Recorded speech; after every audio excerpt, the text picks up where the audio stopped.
Сәлем баршаңызға, менің каналымның көрермендері және де жаңадан қосылып жатқан көрермендер. Осындай дәмді, ыстық қана картошка мен пирожки дайындап көріңіз келсе, осы рецептпен дайындап көріңіздер. Өте дәмді және оңай жолмен дайындалады. Ал кеттік ендеше. Алдымен бізге әрине осындай таза ыдыс керек болады. Ыдыстың ішіне тұз, 1 қасық салдым тұздан, құмшекер 2 қасық салдым, үлкен ас қасықпен. Қопсытқыш, яғни дрож салдым, бір осындай үлкен ас қасықпен салдым. Мен бұны көп мөлшерде істеп жатқандықтан осындай мөлшерде салып жатырмын. Майонез саласыздар, 2 үлкен қасықпен салдым. Өте дәмін жақсартады қамырдың. Сүт саламыз, 1 стакан сүт салдым. Жылы сүт міндетті түрде. 1 стакан жылы су және де сұйық май. 2 осындай үлкен ас қасықпен салдым.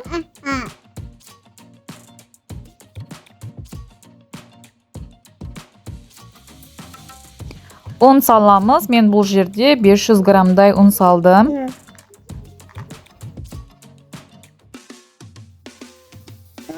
Ұнды міндетті түрде осындай електен өткізіңіздер. Сол кезде қамырларыңыз жақсы шығатын болады және жұмсақ болады. Мінекей барлығын салдым. Енді осылай қолмен араластырып, қамыр илейтін боламыз.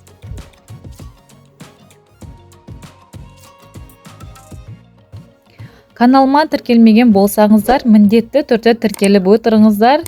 Каналымда әр апта сайын жаңа рецепттермен бөлісіп отырамын. Каналымда көптеген рецепттер бар, менімен бірге болыңыздар.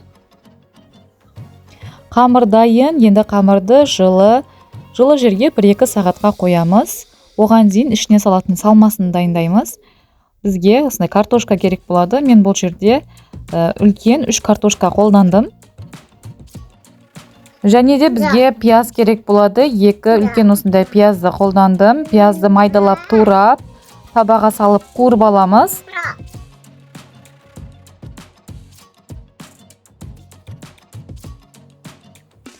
Табаға кішкене сұйық май салып қуырып алдым. Майын көп салмаңыздар.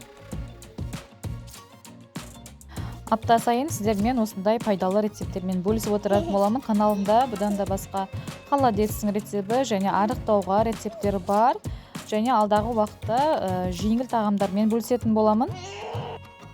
Картошка пісіп дайын болды. Картошкамызды осылай езіп аламыз. Және үстіне жаңаға қуырып алған пиязды саламыз. Тұз салуды ұмытпаңыздар.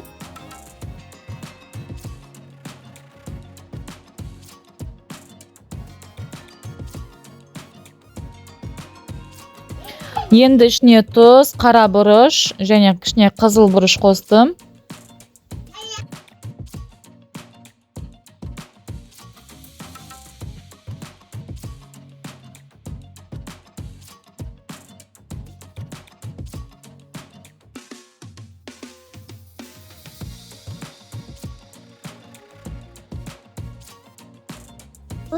Қамырымызды ашып шықты.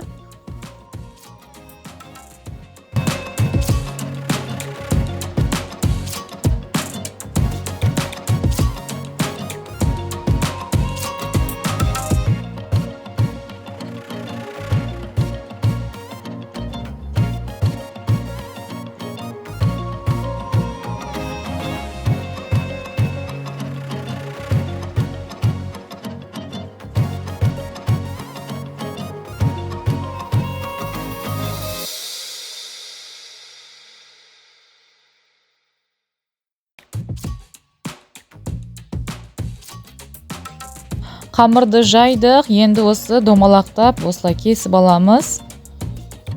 Тура видеодағыдай етіп.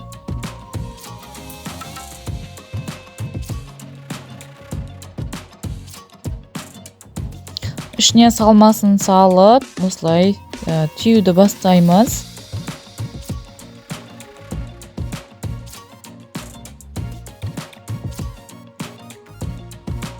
Барлығын түйіп дайындап болғасын, үстін 10-15 минутқа бастырып қоямыз. Сүлгімен жауып қоямыз. Сол кезде қамырымыз көтеріліп, жақсы көтеріліп пісетін болады пирожкилеріміз. каналым сіздерге ұнаған болса, міндетті түрде қоңыраушаны басып қойыңыздар және менің қазақша контенттегі каналымды қолдап отырыңыздар. Комментарийға өз пікіріңізді қалдыруды ұмытпаңыздар.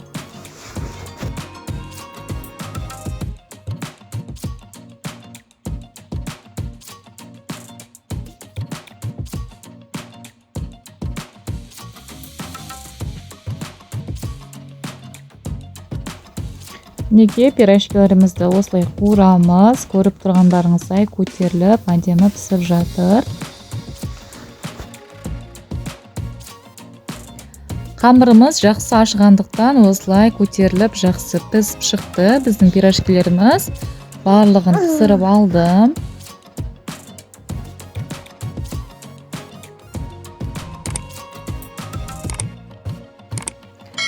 Неге пирожкилеріміз дайын болды. Дәмі өте керемет шыққан және де іштері де жақсы пісіп шыққан. Менің осы рецептіммен дайындап көріңіздер, міндетті түрде сіздердің де пирожкилеріңіз жақсы шығатын болады. Каналыма тіркелуді ұмытпаңыздар. Қош сау болыңыздар.